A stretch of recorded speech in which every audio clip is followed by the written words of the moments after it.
Hi, welcome to another episode of Super Hangout with Andrew. And again, last time we were talking about Christmas, and I do believe this is the greatest time of year. But hey,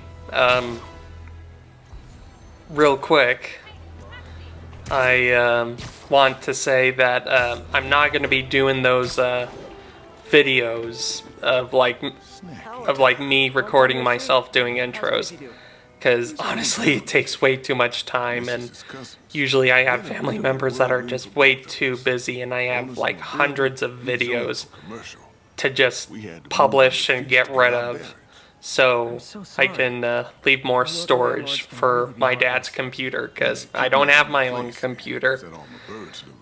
And and this is one of the things I really love about Insomniac's Spider-Man, the series that they're doing, because they focus heavily on Spider-Man's relationship and Peter Parker's with his family, friends, and with the people that he helped protect.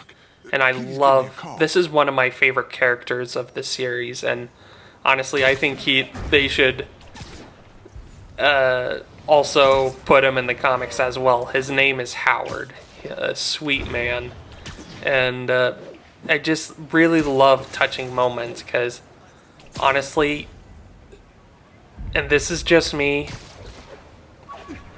heroes make the greatest impact not by their fists and by beating down bad guys, but by their heart, love, and kindness for their fellow man. What's up? And I just think that that's like really important. And yeah, I mean, plus I played the Miles Spider-Man game, in which Howard does make an appearance, and just like in this game, you help him get his birds back. And I love I don't know what it stands for, ASMR, in which it's basically people with like soft-spoken voices that makes you sleepy. Honestly, and I know there's some versions of like in which it can be used for like sensual reasons, in which that's not the ASMR that I like. I like it where it's like a kind, fatherly, motherly figure, heck, even grandfather and grandmotherly figure that is like so soft-spoken, and in a way it kind of reminds me of Christmas. And so yeah, man, this game is gorgeous. And I've taken a look at the remaster that they did for this game, in which this isn't a criticism, this is just me personally, in which I get it, the PS5 came out, but I thought that was a little bit really soon for a remaster. And this is just my opinion, nothing to take away from Insomniac, but I honestly think the PS4 original is way better than the remaster, because I feel like, and this is just me, if you already made a piece of work, you shouldn't mess with it. You should just let it speak for itself. And that's just me, in which, yeah, the colors are great, but I feel like, again, and this is just the same thing with like, there's this thing in which some of you may have noticed this over the years, where some movies on Blu-rays or whatever seem to pick up really fast, and like the frames per second, in which normally they're 24 frames per second, which is for a movie, or 30 frames, which is standard American television. But yeah, and I honestly think, and this is just me, that I just wish that they wouldn't mess with the frames per second, in which, not to say that the art that they did for the remaster is like that bad, but you know, it just messes with like what they originally did. But I get it. And plus I noticed some technical things, like faces aren't aligned up in like action scenes like Kingpins and yeah, in which it's very disorienting. And what was I crazy, or was a person like halfway through a building back there? Oh well. But plus they changed the face of Peter Parker, in which honestly I get it. It was very controversial because one, I really like the face of Peter Parker that they originally established. I thought he looked like still young and yet still mature enough, like where he's an adult. Nothing against the actor who has this face, in which I think a lot of people have gotten carried away of saying like horrible things about this man and his face. I just feel like his face is too young for a 25-year-old, in which they kind of retconned that of like saying he's 24. But, you know, again, I saw the new face and, you know, got used to it from the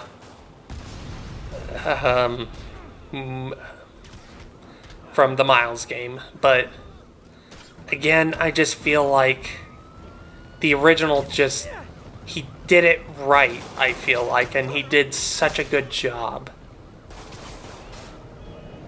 And not only that, he was so expressive, in which, I hate to say this, when they did the remaster, they like totally changed context of scenes. And another thing too, in which I really hate about the remaster, is they changed the lighting and shadow system so dramatically that it messes with the cinematography of scenes.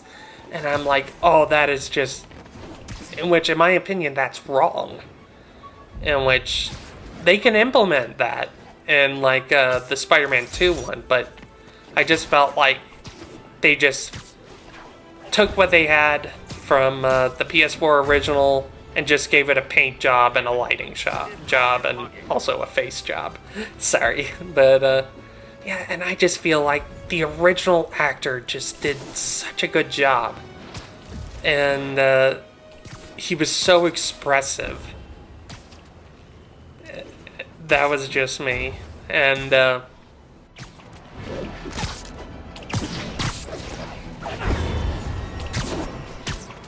also, I'm just gonna make my videos more long. Sorry, but you know, I need to get this stuff out. But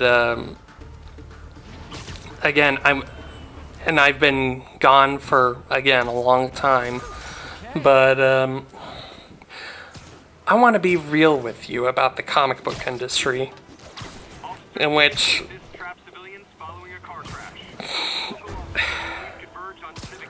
I grew up with this idea in which, yeah, there were really nice people in the comic book industry, and, you know, Stan Lee, he gave this, in which I imagine it really was, but I imagine there were still problems, in which there were, and like the bullpens that make comic books and whatnot. And Stan Lee made it seem like a magical place, like we're gonna Disney World, Disneyland, in which I hear it is, and that there are wonderful people there, in which, yeah, back then most people were wonderful. But yet there were some, like in any other job, in which they're total jerks. And, you know, and I gotta be honest, I feel like all of us, not just me, we get so carried away with the terms and names like heroes and whatnot, and give it to like people who like, in which, I'll tell you this, I am not going to take back my statement about everyday heroes, because you know what, they work hard, they provide for us, they work with us, and they're just so kind, and they like work to provide for their families. That's what makes them heroes. But and the fact that they're such good workers and willing to do whatever they can for their families.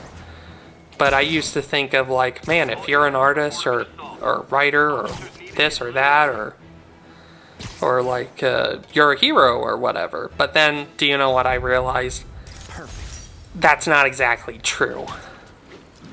Your abilities, like Dumbledore said in Harry Potter 2, don't define who you are. It is your choices. And again, I gotta be honest with you.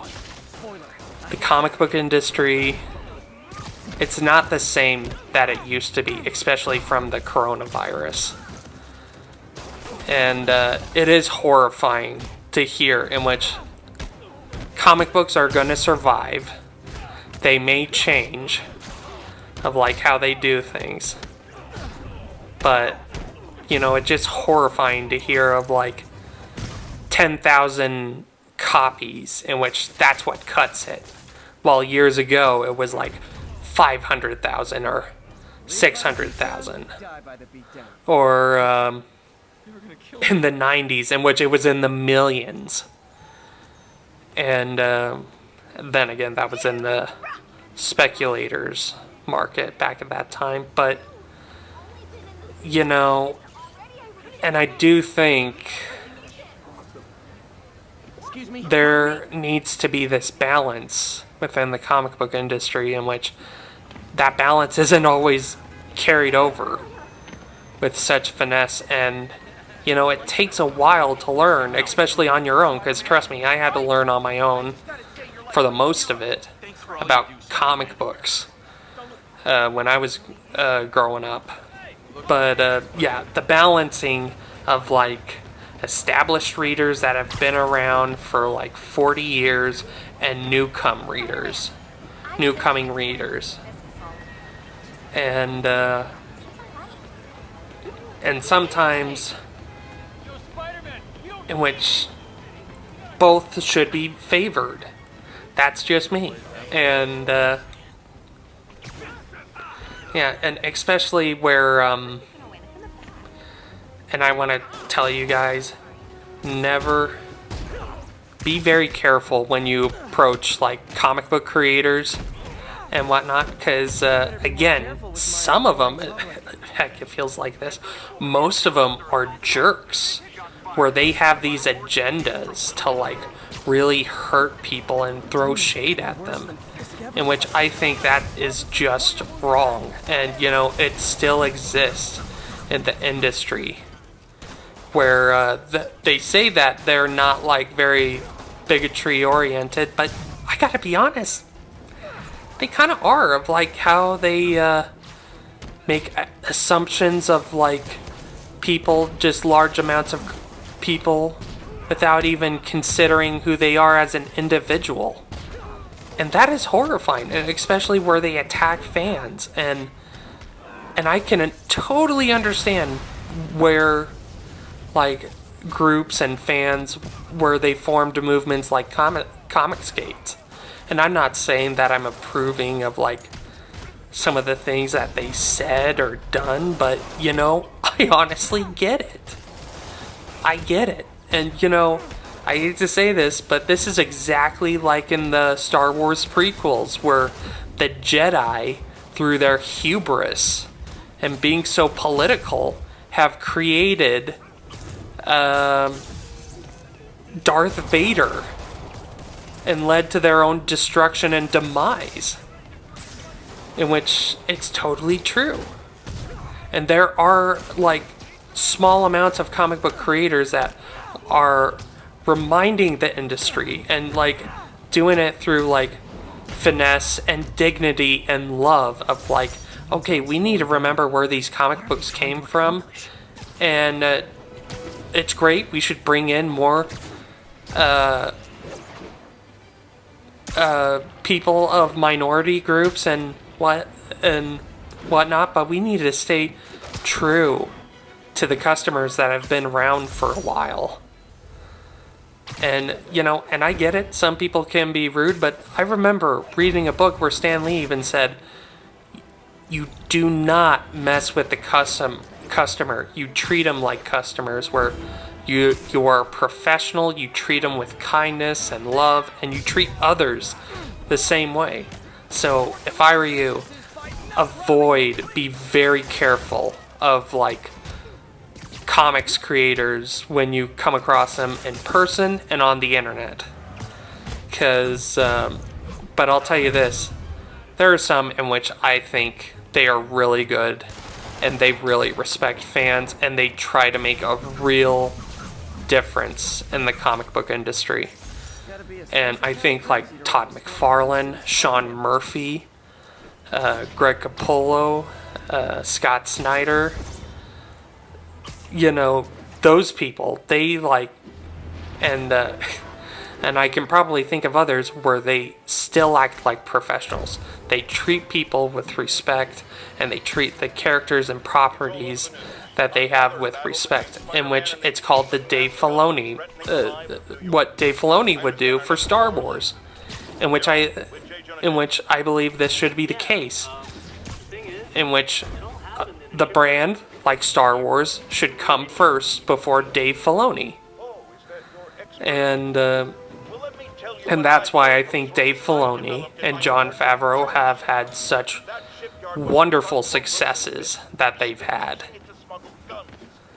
But, again, so, also, in which I also want to say, please, the comic book industry still needs help. In which, if you're interested in a book, look at the rating system in which it'll say, like, this is, it's for everyone, or it'll say, on the front. Usually it is, for Marvel and DC.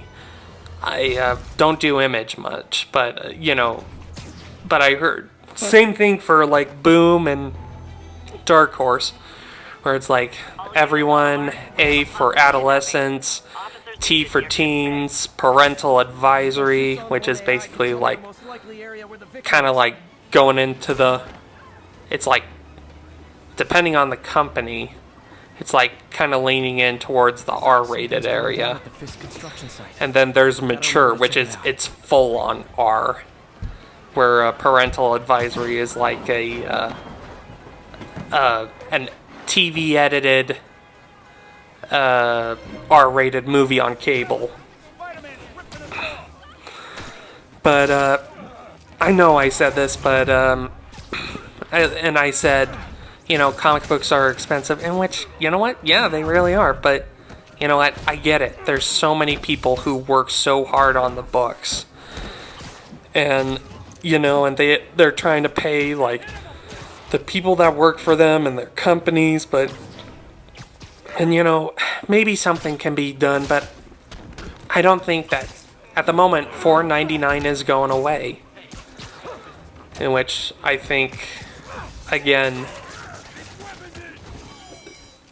in which I do recommend that you buy comics like through the discounted comic book service, in which you can look it up. It's dcsb.com, I think, where you buy your comics 2 months in advance and you'll get them for like 50% off.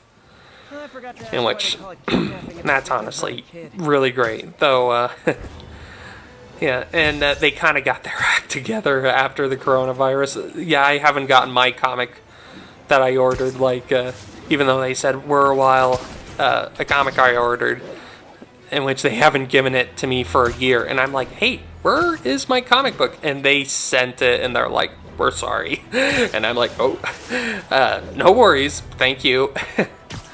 But, yeah, and also, I want to say, I still love comic book stores, even though when they're not all great and they're not all like Bruce.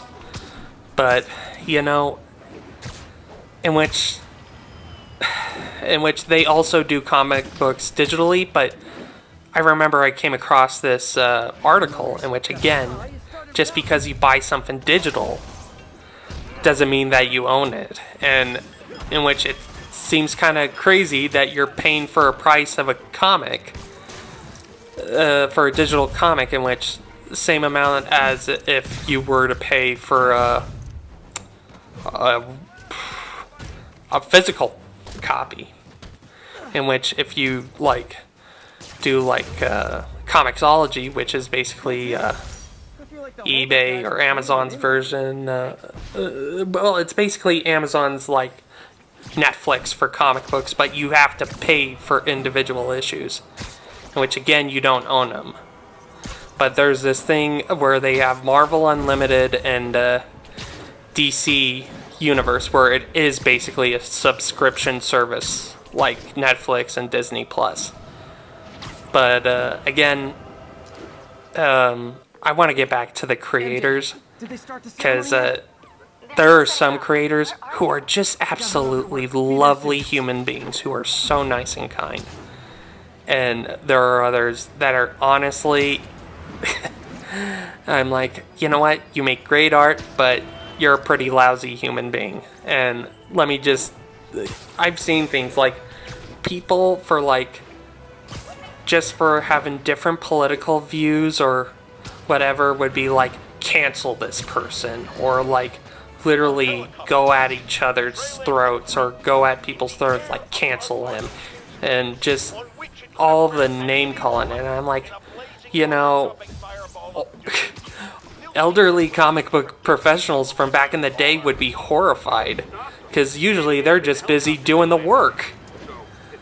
And they didn't have social media back then, in which I think the key to life is just whatever goes on in your life, just keep it simple within friends and family, in which that's just me. Don't like have your life revolve around creators, in which I used to, in which that was a mistake.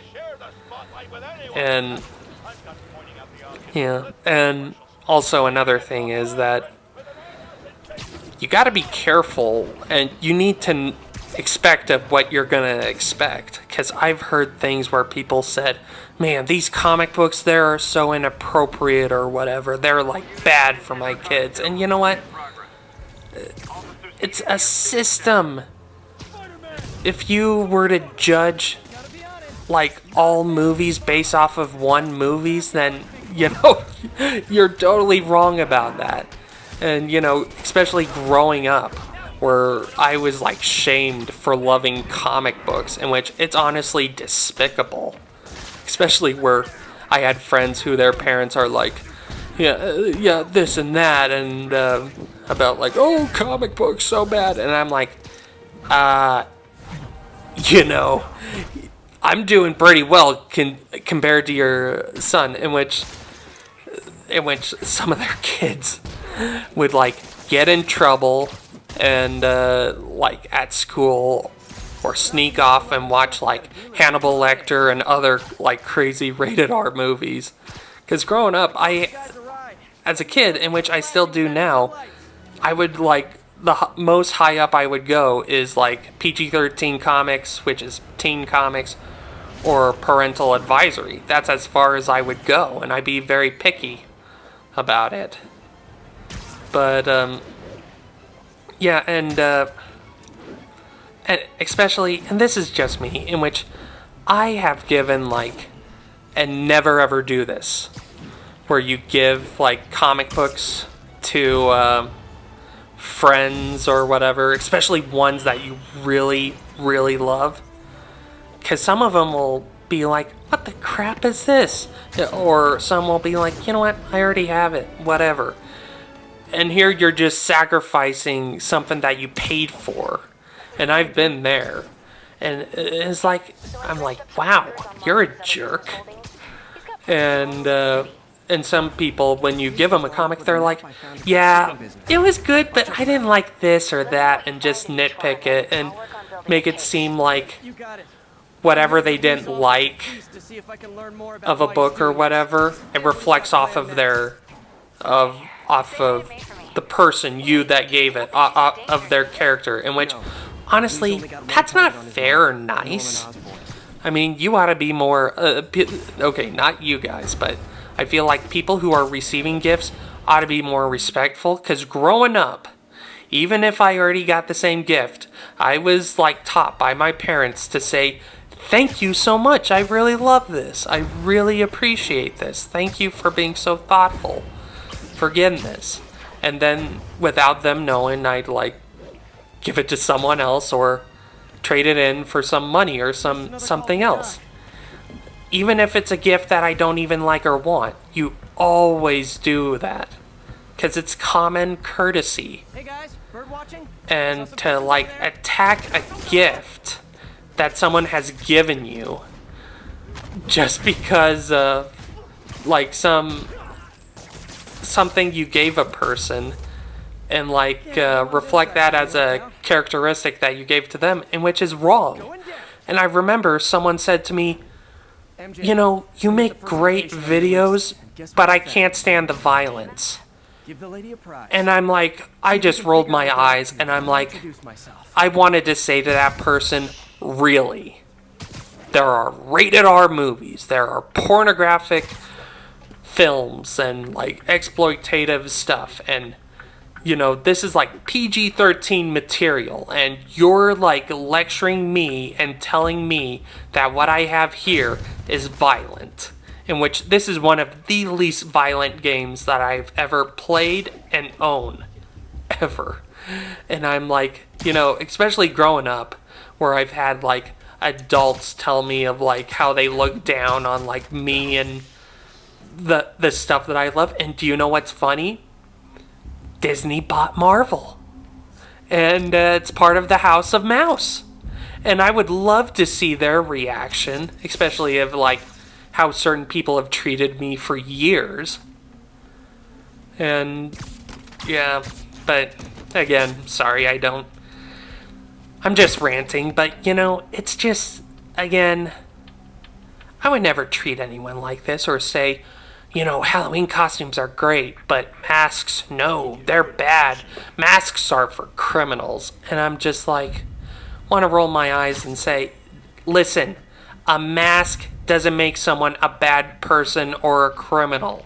It just doesn't. And I hate it where there are people who just have these, like, opinions that they gotta enforce on others and treat people in, like, a certain way. In which I get it. I respect your opinion. But you shouldn't, like, characterize, like, masks are bad or people who wear them are bad. Which, you know what? Not all masks are Halloween. I have sleep apnea. I wear a sleep apnea mask. Does that make me a bad person? No. Okay, sorry. I deviated too much from comic books. But yeah, there are still some comic book stores in which they'll sell their comic books for $1 and for 25 cents, in which that's what I loved about Bruce's comics and cards shop for, because he was so nice, and he again gave me a deal like $1 for the new comics, and yeah, so, but again, I do think in which I think it's ridiculous that a lot of store owners, they would like, even for comic books that aren't even well known or whatever, that are used and old, that they would like give them the same price as a new comic book, or even jack up the price. I'm just like, that is ridiculous. But, and I gotta be honest, I grew up as a kid loving the feel and smell of paper. Because I just honestly love that.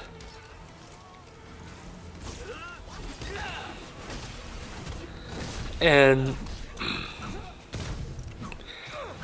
you know, and you know what? I get it. Because, you know, as comic books have progressed over the years, because they used, especially in the 1950s, especially of what one nut job doctor said, in which people today looked at his argument of like how comic books cause juvenilism and like make kids bad, and which is absolutely insane and stupid. And that's why comic books were like so very careful. And in the 60s, Stan Lee and other creators have like, you know, broke away from the restrictions that were put in place by the Comics Code Authority. And that's why comic books have progressed more and more, and sometimes, not sometimes, they tend to be very edgy and whatnot, in which I love comic books that are edgy.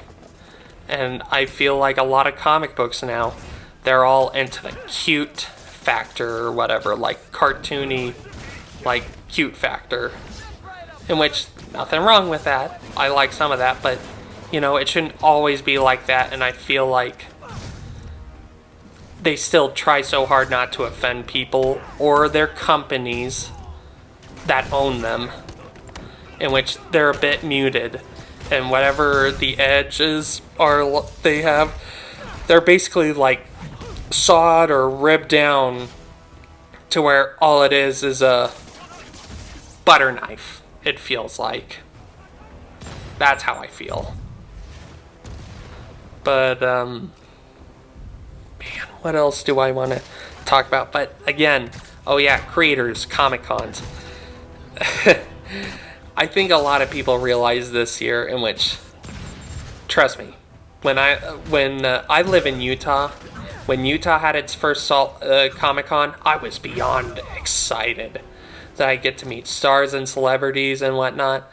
But, you know, I kind of quickly got disillusioned by it, because all they are money dumps, in which you could use that money, in which Todd McFarlane said this, and it's like, you know, things are going to have to adapt and change, in which I agree with that, because, you know, people are like realizing they could use the money for other things that they can buy other than going to Comic-Cons, especially where they'll have the panels online and etc. But yeah, and you know, it just, you pay like $100 and something to get in, and it is not like Disneyland where you just pay for it and you get to go on the rides and you get free signatures. No.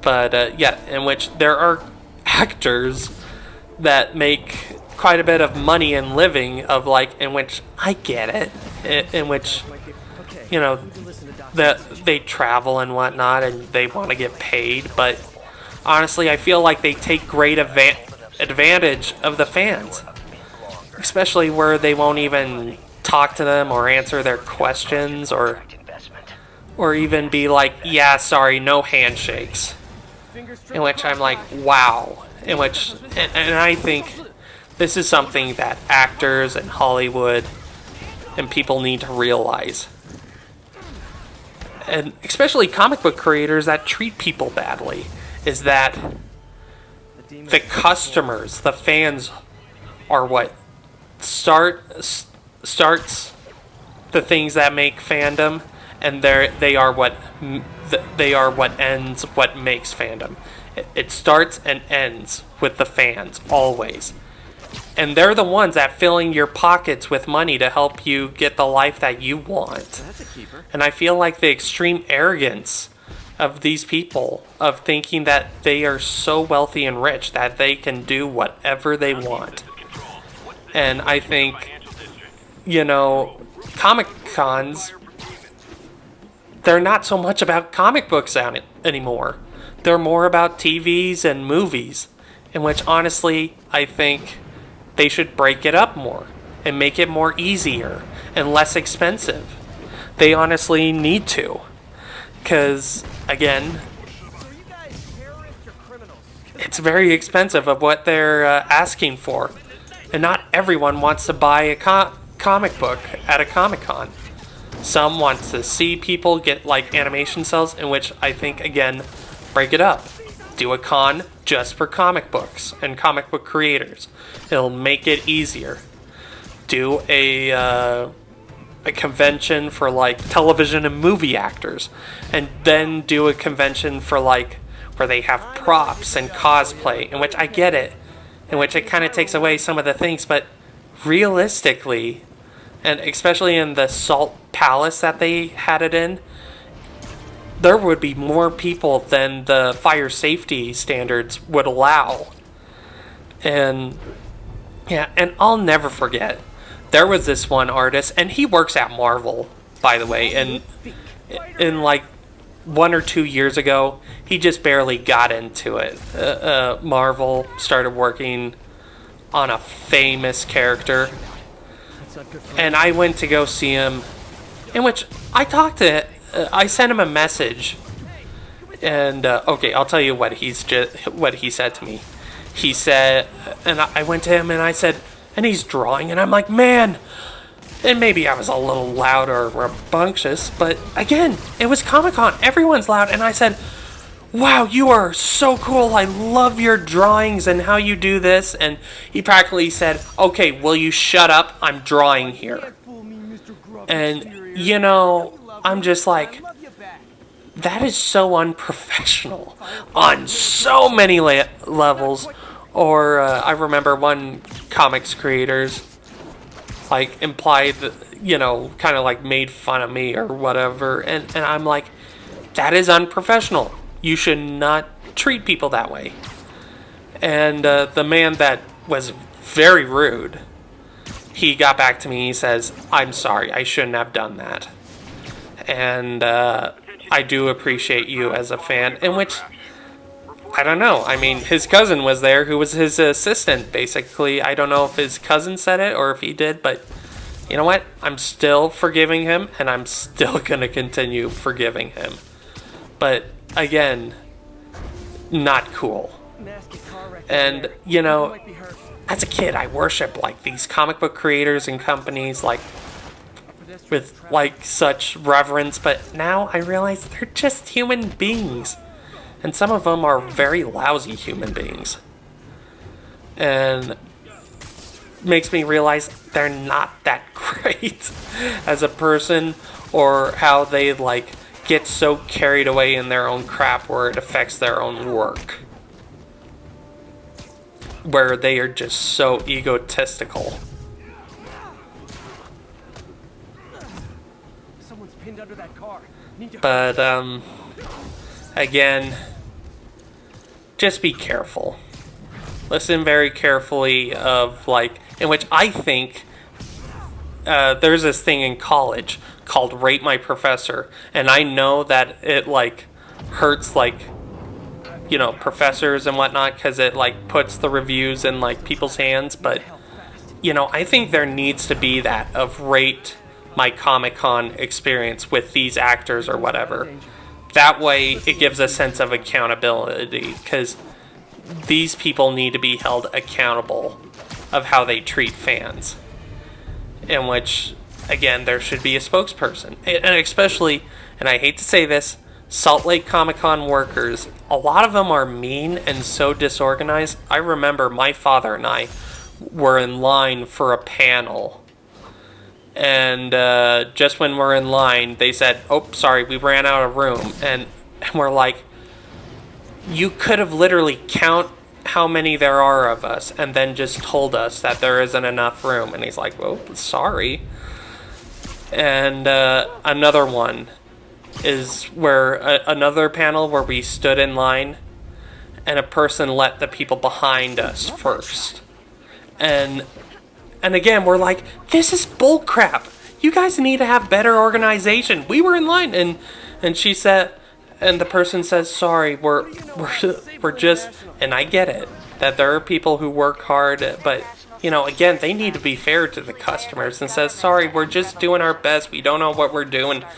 And, you know, and we're like, you should know how you're doing, what you're doing. And when I remember one of the times I got into Comic-Con, I'm like, I guess I shouldn't have acted this way, but this person shouldn't have been so mean, because, you know, it takes hours to get into a Comic-Con, and it is just insane. And I, like, am not in the best mood or whatever. I'm still nice to people. I don't attack them. And there's this person, when I get in, yells at me. One of the workers says, you need to put your wrist thing on and you need to do this. And I said, shut up. In which I'll do it. But, you know, I forgot how much I love photography. yeah, and again, I'm sorry. I'm not that kind of person, but, you know, I do think that more than anything, Comic-Cons need to be changed just as much, or heck, even more, than the comic book industry. So, in which, yeah, I think they need to scale down the prices, put them into smaller chunks, but hey, this is Happy Holidays. I just ran out. I'll tell you more later in the next video. Alright, see ya. Bye-bye.